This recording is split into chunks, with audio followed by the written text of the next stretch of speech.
शुभ उदय बच्चों। हिंदी व्याकरण की कक्षा में एक बार फिर से आप सबका बहुत बहुत स्वागत है। आज हम पढ़ेंगे पाठ नंबर 2 जिसका नाम है वर्ण, वर्णमाला और मात्राएं। सभी बच्चे इधर देखिए, वर्ण, वर्णमाला और मात्राएं, letter, alphabet and symbols of vowels. आइए इसे पढ़ना शुरू करते हैं। बच्चों, इस चित्र को देखिए। चित्र में बच्चा कुछ कहने के लिए ध्वनि निकाल रहा है। हम जिन छोटी छोटी ध्वनियों को बोलते या लिखते हैं वे वर्ण कहलाती हैं। जैसे बच्चों, ये बच्चा क्या कह रहा है? मो मो मो। बच्चों, आपने छोटे छोटे बच्चे देखे होंगे, वह जब बोलना सीखते हैं तो कुछ आवाजें निकालते हैं। मो, पो, पो, चो, चो, इस तरह कुछ आवाजें निकालते हैं ना, उनको बच्चों ध्वनि कहा जाता है। बच्चों, इन ध्वनियों को, इन आवाजों को जब लिख दिया जाता है तो यह वर्ण कहलाते हैं। इस ध्वनि को छोटा नहीं किया जा सकता।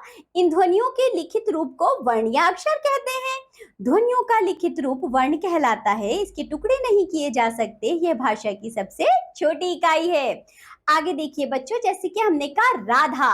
अब राधा के बच्चों हम और टुकड़े कर सकते हैं। हाँ, कर सकते हैं। रो जमा अ जमा धो जमा अ के मेल से राधा बना है।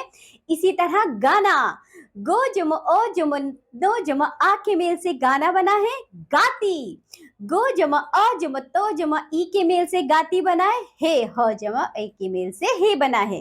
राधा गाना गाती है और बच्चों इन शब्दों को जोड़ दिया तो वाक्य बना है। अब जरा ध्यान दीजिए, पढ़िए और समझिए। हमने कहा बच्चों, लबोत में धधु है। इस वाक्य का कोई अर्थ नहीं है, इसलिए यह वाक्य गलत है। क्यों बच्चों? एक बात बताइए, जो ये लबोत शब्द है क्या इसका कोई अर्थ है? धधु का क्या कोई अर्थ होता है बच्चों?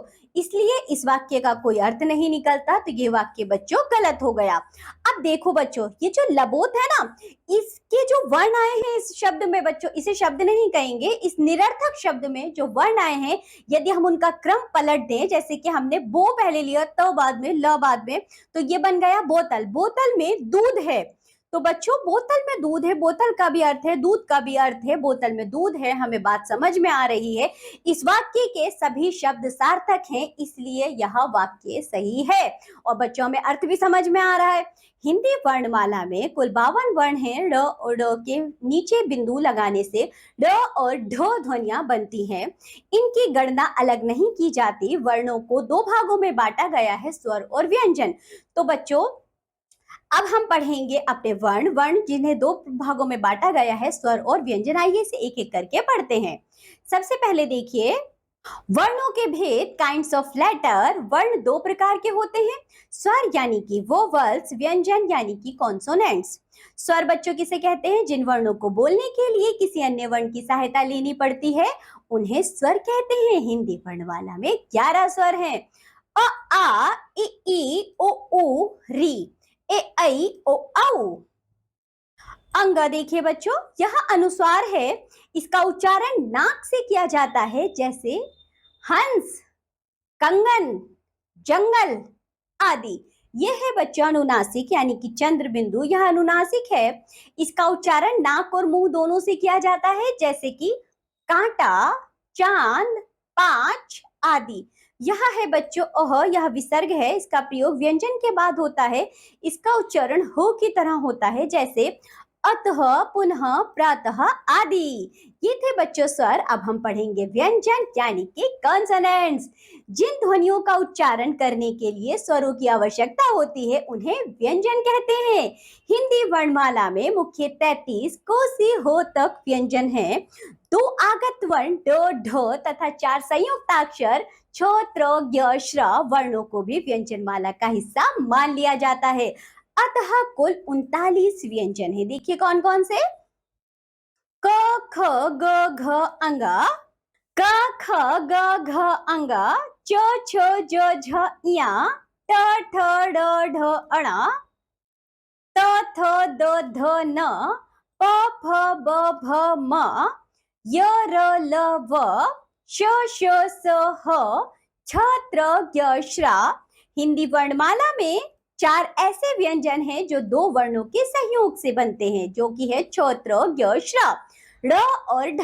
देखिए बच्चों, छो को जम शो जम अ के मेल से बना है। तो वहीं बच्चों त्र तो जम रो जम अ के मेल से बना है। ग्यो ज जम य जम अ के मेल से बना है। श्र शो जम रो जम अ के मेल से बना है। अब देखिए स्वर तथा व्यंजन का मेल स्वर स्वतंत्र रूप में, जैसे औरत, इमली, ई, खाम, उल्लू आदि। और ये है बच्चों मात्रा के रूप में, जैसे किताब, मोहन, काम, कूकना आदि। स्वरों की मात्रा यानी कि सिंबल्स ऑफ वोवल्स। जब कोई स्वर किसी व्यंजन के साथ लगता है तो वह एक चिन्ह का रूप लेता है। यह चिन्ह ही स्वर मात्रा कहलाते हैं। प्रत्येक स्वर की मात्रा अलग है। आइए देखें कैसे बच्चों। ओ अ स्वर की कोई मात्रा नहीं होती। व्यंजन में जब स्वर अ जुड़ा होता है तो बच्चों पूरा व्यंजन बनता है क, जैसे कि कलश। आ की मात्रा होती है क जमा अ का यानी कि काम। ई की भी मात्रा होती है क जमा ई की यानी किसान। ई की भी मात्रा होती है का जमा ई की यानी कीट। उ की भी मात्रा होती है क जमा उ कु कुर्सी। इसी तरह देखिए ऊ की भी मात्रा होती है का जमा उ कु यानी कूकना। री की भी मात्रा होती है का जमा री क्री यानी कृषि। ई की भी मात्रा होती है का जमा ए के केला। आई की भी मात्रा होती है का जमा आई कई कैसा। ओ की भी मात्रा होती है का जमा ओ को कोयल।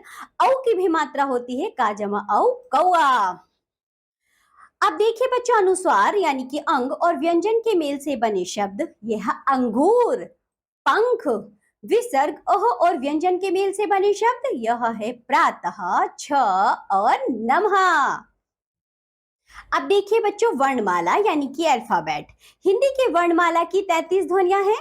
जब इन ध्वनियों को एक निश्चित क्रम में लगा दिया जाता है तो इन्हें वर्णमाला कहते हैं।